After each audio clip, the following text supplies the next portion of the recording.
Welcome to the No Quit Living podcast, where we aim to inspire and motivate people to never give up on themselves or their dreams. We will chat with highly successful people from all walks of life and discuss what motivates and drives them to successfully attack life head on and never give up. Welcome to episode number 76 of the No Quit Living podcast. I'm your host, Christopher J. Worth, and today's theme of the day is success. Our quote of the day comes to us from Tony Robbins. The path to success is to take massive, determined action.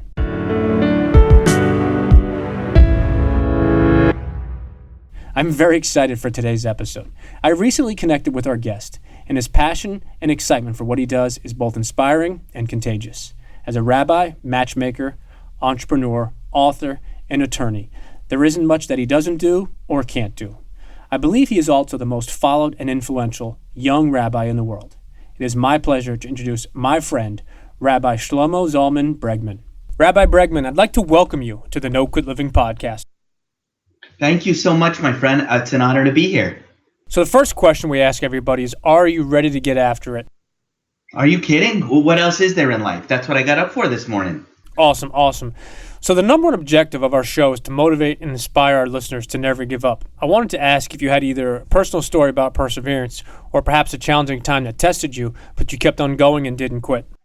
Okay, sure. So I can tell you that I'm 40 years old now, and for about the last 20 years, I've had to scratch and claw to climb to be where I'm at today. What I wanted since I was much younger, about half my age, was to reach the top of the rabbinic profession, to be a professional matchmaker, known in the media, a professional speaker, and the top of my game as an attorney. And went through a lot to get to where I am today. Financial struggle, being broke, haters, negative people coming from all sides saying, you got to pick, you got to do just one thing. Nobody could pull it all off together and whatnot. So I would say my entire life has been that no quit living mantra of clawing and scratching my way every inch, every yard to get to where I am today. No, I appreciate you sharing that. So back to the point you talked about people talking or telling you to select one thing. How did you go about doing that with all the haters out there and people telling you that you can only do one thing? Sure. So I think most people deep down in their heart and in their soul have a good sense of maybe what their destiny might be or where they have been blessed to have more strengths and abilities that they could bring to the table in life. I understood that from a young age, and I had a vision of where I wanted to go and who I wanted to become. And so while I think it's extraordinarily important to receive feedback, whether it's from the marketplace, from relatives, people wiser, more successful than you, at the end of the day, it's ultimately up to you. And the fact that there's people around you who have not yet been able to accomplish what they wanted to, or they're more simple than you or have a smaller vision than you, doesn't mean you have to go down that route. Just because somebody you know, and maybe it's a parent, it could be a relative, somebody who loves you, is barely able to do one thing in life, that doesn't mean you can't be a rock star at 5. No, I couldn't agree more. And what people don't realize is that everybody has the ability to do different things. It just takes time and commitment. And I think sometimes people, I don't know if they portray other people in different ways, but I think sometimes people say, well, you can't do it because maybe deep down inside they have a fear that they could do more than one thing. And I think it's always interesting to talk to different people that have done different things. So, tricky question. If you had to pick one out of your 4 careers and only one, what would you choose? Oh, man. My wife's going to end up hearing this podcast, so I got to be careful over here. Probably if I only had to choose one, I would stick with my job as a rabbi. I've had a lifetime of experience so far in leveraging 4,000 years of ancient Jewish wisdom and explaining it from the Hebrew and Aramaic and Yiddish into plain modern day English to help make people's lives better. At my core, I'm a professional developer of human potential, and I love translating that ancient wisdom into modern day speech that helps people's lives get better. So if I had to do one thing, I would probably do that. But the truth is, that's not really necessarily very lucrative. relative to other things. So I certainly have the law firm and my consultancy and my speaking and my matchmaking company and a lot of other things to help fuel that. But if money was no object, I would probably do that all day. I love it. So speaking of translating, if you had to define yourself in one word, what would that word be? If I had to define myself in one word, let's see, if it was one word, I would probably call myself a success. I'm glad you answered that way, because it leads into our next question is, how do you yourself define success? Sure. So the reason I say that is, look, there's plenty of people that are more wealthy than me, more famous, who've impacted more people on the planet so far than I have. To me, success is merely setting a goal or a target for yourself and being able to hit it. Whether your goal is to lose 40 pounds or have a certain amount of money in your bank account, or to launch a podcast and get it to 100 episodes, or to get married, or to have a good relationship with your child, whatever you want to accomplish, the attainment of that thing to me is success. So when I call myself a success, I assure you it's not coming from arrogance or anything else. I've been blessed that with massive, gargantuan, titanic amounts of hard work and clarity and hustle and push and prayer, I've been able up to this point to topple every target that I've ever set for myself. So with humility, that's why I would define myself in that fashion. No, I think that's important, and we all often look at the media in regards to success, and I think people look at money, or they look at actual things, whether it's cars, homes, vacations, and I think people miss the fact that those are things that can make you happy for a certain extent, and they can make you smile, but it does not define success. So I'm glad you went into a little bit about what you define success, because I think that's one of the interesting things doing a lot of these interviews is we interview people from all different walks of life, different backgrounds, and it's always nice to hear different people that are humble, but more importantly, they talk about working hard and the commitment and setting goals, and that's something we talk about at No Quit Living is the accountability and self-accountability. It's not important that you think about something and want to do something. It's more important that you put down the goal and then you put a plan in place, a very specific plan, and you go out and attack it. Absolutely. One of my themes that I speak about in my videos on my YouTube channel and in Facebook and other places where people consume my content, I speak about something a lot I call attack the target living. Like, you have no quit living. Well, I'm an attack the target living kind of guy. What that means to me is that I become first for myself and the people I mentor crystal clear on what is the goal and target they want to attain. And then we go after it with titanic amounts of action. In other words, I think a person needs to set the goal they want, decide what they truly want, and then you go after it. But what happens is you don't shift off that goal simply because it's hard. It's just you pick what you want and you go after it until it happens and until it takes place. That's the way you go after it. It's almost like if I walk into a forest and there's trees, and I had an axe and I need to chop one down. I'm not going to pick whatever tree I happen to see there that's going to fall down with only a couple swings, unless that's the one I want. Pick the tree you want, and if it takes 100 swings or 1,000 swings, go after it. So to me, that's the mindset.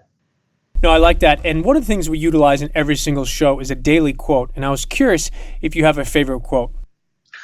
So what I could tell you is I talk to myself quite a bit, not in some kind of a mentally unhealthy kind of way, but meaning I believe that a key element in a person's success is their self-dialogue and self-communication of things they say to themselves. So I could just give you a couple quick things that I say to myself all the time that you could say that are quotes. One is I say to myself all the time, Shlomo, life, it's about performance, not your feelings or potential. I think a lot of people don't do what they're supposed to because they're not in the mood, they're not having the feelings. So, life is about performance, not feelings or potential. Sometimes I say this to myself, someone is going to be the next big thing. Why not you? That's another thing. Another thing I say to myself, I'll give you just one more, is I say to myself many times in the day, hey, Shlomo, make the decision to achieve no matter what. So I don't know, you can call these quotes, but these are part of my self-dialogue to myself that gets me to push, and up and jacked up at different spots in the day. No, it's important that you shared that, and you mention it as self-dialogue. Some other people talk about self-talk, or the other word that's pretty popular is affirmations. And I think we've interviewed a lot of different successful people from all different walks of life. And whether it's an actual self-talk or just reading something or writing something, or even just something simple as how they get up in the morning, it's important to put yourself in the right frame of mind. So I appreciate you sharing that with us. As you know, life is incredibly challenging. And I was curious, what motivates and inspires you to get after it each and every single day? Sure. So what I would say is as follows. I think every person has a certain amount of potential. I believe a person's potential comes from their creator. But whatever a person's belief, we all of us are able to achieve an enormous amount. I myself am massively motivated by trying to basically, like if I was an orange, to squeeze every bit of juice out of that to find out who I can become. Okay. So, I've often wondered, hey, how good can you get if I really whip myself into shape, if I would discard every molecule of laziness from my body and everything else, and I fulfilled all of my potential, what would life be like? What could my impact be? So that's part of it. The other piece I would say, and I know this certainly as a rabbi and a person who deals with people of all different kinds of age groups, and sometimes in a pastoral context, nobody lives forever. Every person has a finite amount of time in this world, and that's real. Whether you feel it or not, the sand in the hourglass of your life is running, and we have right now, you and I, it's just a matter of fact, not to be, not to be sad sounding, but you and I have less time left in this world than we did at the start of this call 20 minutes ago, right? So I am constantly, I feel an additional pressure on myself in a good way to produce and accomplish and impact and give, because I know that one day I won't be here anymore. And that's something that adds fuel and urgency to my fire. I appreciate you sharing that. And it's interesting that different people have different perspectives of life, but you are very true, as we have less time now than we did when we first started this call. And it's not a negative perspective, but it's maximizing the time you have left and maximizing to the best of your ability. I couldn't agree more. Absolutely. This might be a tough question for you to answer, but if you could go back and give the 20-year-old version of yourself only one piece of advice, what would that be? If I could give the 20-year-old version of myself one piece of advice, I would say is, hey, Bregman, go learn how to sell and market. Go learn sales and go learn marketing. That's what I would have told myself. I grew up, Chris, in a world every man in my family is a medical doctor except for me. Now, I was accepted to medical school, and I ended up going to law school and rabbinic school. But, I grew up in a world where, please go be what you want, be happy, find your potential. But for God's sake, be a doctor, a lawyer, would you? That's the way I grew up coming up. And I grew up with a mentality, that's what I got from my environment, that life will be great as long as you go to a good college, preferably top 25, which I did, a top grad school, which I did. And as long as you do that, life will be great. You'll have plenty of money, 6 figures or more, a wife and 2 kids, and life will be smooth.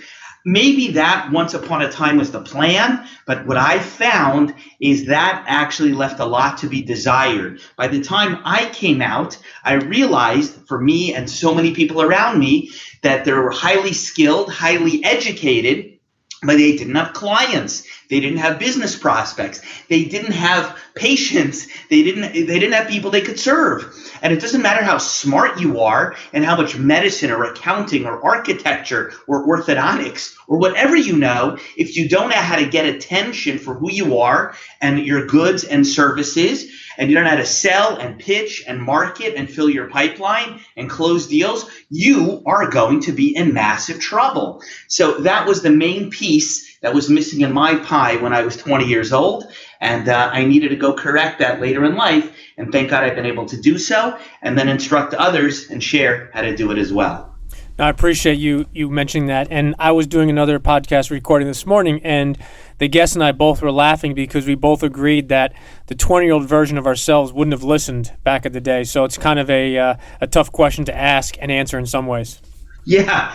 Well, obviously you would have had to get my attention, but if I was able to get my own attention and travel in a time machine, I think that's what I would have told myself. Go learn how to sell, market, and pitch. Life will be 1,000 times easier when you get that under your belt.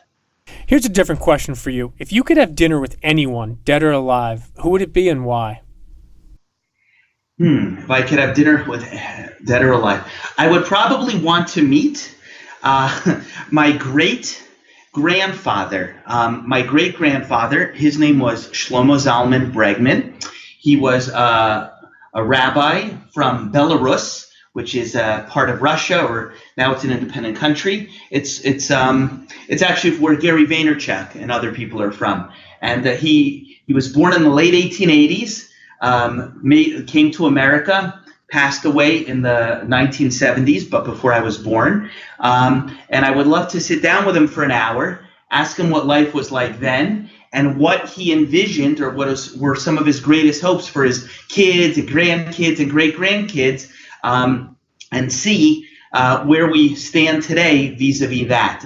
I believe it's very important for a person to know their family and their history, where they come from, their roots, and the people and the countries they come from, because I think whether we realize it or not, it's part of the, each of us is like this complicated onion with many, many layers and levels. And I think that understanding your family history and tradition where you come from will be vitally important. So I would have loved to have met him and sat down for an hour with my great-grandfather, my namesake. That would probably be my go-to right now, because I can't find him on iTunes or YouTube, I'll if I find him on iTunes or YouTube, I'll let you know. Hit me up, my friend. Hit me up. Family and tradition are important, and I'm glad you mentioned that. And it leads me to my next question. I wanted to ask, if you knew that you could try one thing and no matter what, you wouldn't fail, what would that one thing be? Well, I already know that I can't fail.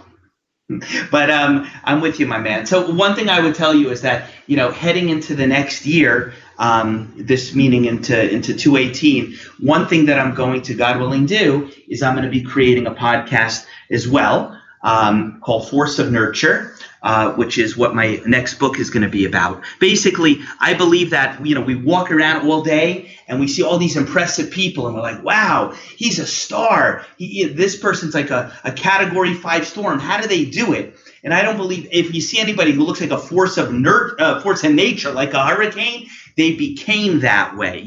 Nobody's born a star. You become a star by the way you think and the actions you take. So what I would say is that my next move is I'm going to basically be pushing that out there very strong in terms of podcast land. Hey, maybe I can have you be a guest on my podcast if you'd consider that. I'd love to be a guest. I appreciate it. Yeah, well, listen, man, you're a force of nurture. Look what you're doing. You're a Category 5 superstar on their eyes. Look at you.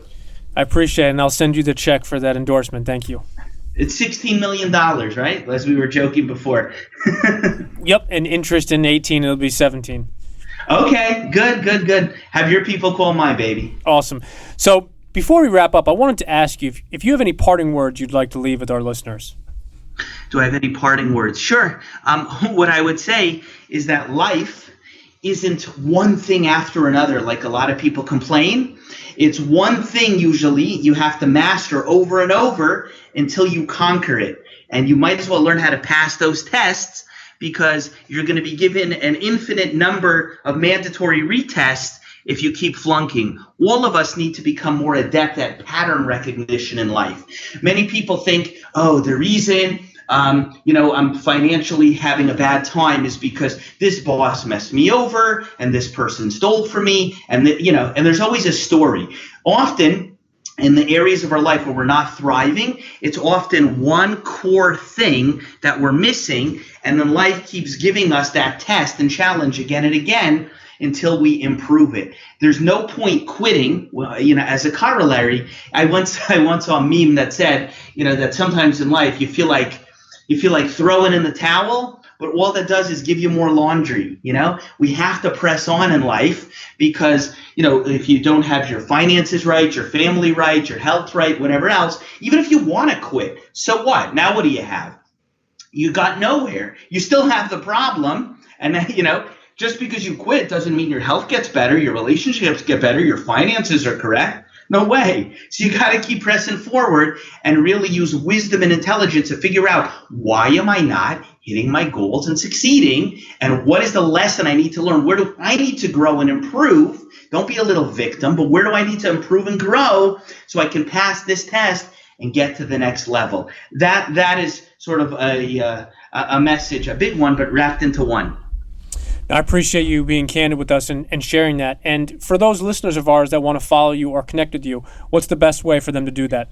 Sure. So I would say that across pretty much all the platforms, whether it would be a LinkedIn, my Facebook public figure page, Instagram, whatever else, I could be found in two ways. One is Rabbi Bregman, RABBIBREGMAN. My website's rabbibregman.com. That's one easy way. The other place to find me is just by typing in my name into Google, Shlomo Zalman Bregman. And I'm sure you'll have it written down somewhere connected to the podcast. People can look me up. I'm a very nice dude, and I'm happy to follow up and connect and help everyone in any fashion that I can. Well, listen, I truly appreciate your time, not only we spent today, but also last week when we got a chance to talk offline. And I look forward to connecting with you soon. And thank you for spending some time with us on our show today. The pleasure was mine, and I know we're going to see massive things from you to come. Can't wait, Chris. Thank you.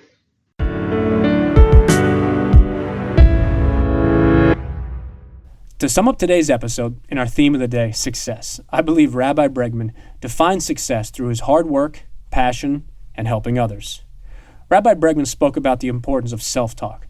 Others might refer to it as affirmations. But however you define it, it is extremely important to put yourself in the right frame of mind. Rabbi Bregman spoke about everyone's potential and why it is so important to take titanic amounts of action. It is clear that Rabbi Bregman is extremely motivated, but he follows up that motivation by taking action. In his closing remarks, Rabbi Bregman discussed the importance to keep pressing forward and to be specific as you analyze where you need to improve and grow. One of the things we often talk about on the show is ABL, always be learning. Today's call to action is just that. No matter what your ultimate goal is, you need to take massive amounts of action.